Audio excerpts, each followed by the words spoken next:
If you've watched my videos before, hopefully you agree with me when I say that they are informative, well-written, but most of all, honest. Nothing pisses me off more than checking out a game review that reads more like an advertisement for the game. It's actually why I started my channel to begin with. These kinds of reviews don't tell you anything you actually want to know about the game. Usually you have a general idea if you're going to like a game based on its genre or developer, things like that. And you check out a review, to me, more to see why maybe you wouldn't enjoy that game. I harped on it a lot in my Grease review, but I think it's too easy for otherwise mediocre games to get elevated thanks to obnoxiously high praise from people. I think people just try to one-up each other in liking a game if it catches the zeitgeist in that way. In the face of this, someone has to be the voice of reason in such dark times. And that person is me. I volunteer. Sarge. The captain of critique, if you will. And what better game to start with? Not really, but this is the game we're starting with. Far Lone Sails. It's a game that's got overwhelmingly positive reviews on Steam. So is it as good as everyone says? Or did the game sink under the waves of its own hype? Let's discuss. But before we do, I do have to tell you, did you know that if you like a video on YouTube, you should click the like button. Show it to someone else. Far Lone Sails is one of those atmospheric side-scrollers. I don't know what the official term is. It was popularized by the game Limbo way back in the day. In games like these, you play as some person. In this one, you have a big ship, and you're heading to the right of your screen, for some reason. The world's a barren wasteland, for some reason. Now, will you find out these reasons? Of course not. That's not what this game is here for. It's here to be atmospheric and hint at things, and you put it together. If you enjoy that, that's fine. I'm not going to count that as a negative. That is just kind of what these games are. Personally, I don't enjoy that, but whatever. That's what it is. Unlike those other games, the bulk of this game's gameplay is piloting your giant ship.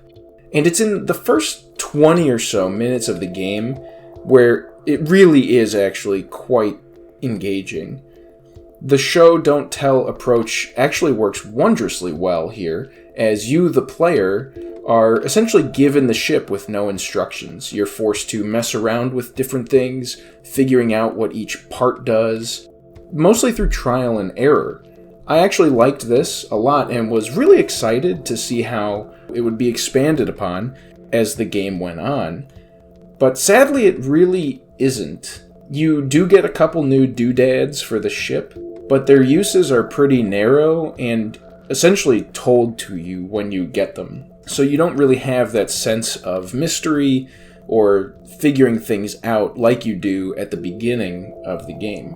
The game really does lose steam fast and doesn't do much to pick it up after these opening sequences. Now, if you go into any Reddit thread or discussion topic for this game, you'll see a lot of people referring to it as a puzzler game. I gotta push back here. If you consider the menial tasks that you're expected to carry out in this game as puzzles, I think the best parallel to that would be it's like one of those 40-piece children's jigsaw puzzles. Like, sure, that's technically a puzzle, but if you're an adult with a functioning brain, it's more a process of tedium rather than an engaging puzzle-solving, thinking experience. Each puzzle in the game usually will devolve into there is some obstacle or something stopping you from progressing. You have to figure out which of the 3 exits on your ship will best allow you to either access the puzzle piece or get around the obstacle. You will then follow a linear path. Once you do that, push a button, and the obstacle will then be removed, and you return to your ship and carry on your way. This was kind of a letdown after reading all the discussion on the game. I was not impressed.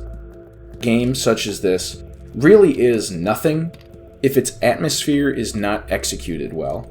And credit where it's due, this game actually executes it fantastically. I really enjoyed the soundtrack. The music score was really good, really appropriate to the game itself. The backdrops, the sounds as you're operating the ship really do make you feel alone in a big, destroyed, barren world. Now, of course, you don't know why you feel that way, but at least you do feel an adequately appropriate way given the situation that this game puts you in. So I do have to give them credit there. Overall, Far Lone Sails is a fine experience. It's short, ran just about 2 hours, so it doesn't technically overstay its welcome, though even for me the last 30 minutes, it felt more like, let me just get this over with. Let me just get through this and say I finished this game, rather than, oh, I really want to keep going. So take that as you will. Uninspired puzzles, a lack of actual things to do within the ship, it really, all of that keeps it from being everything it's hyped up to be by everyone. So is Far Lone Sails as good as everyone says? Not really. But I got it for $2, so beggars can't be choosers. But what do you think? Is Far Lone Sails actually a masterpiece? Tell me why in the comments down below. If you liked this video, again, please like the video. If you like many of the videos I do, maybe subscribe to the channel. Really appreciate the support, and I will see you guys with the next video.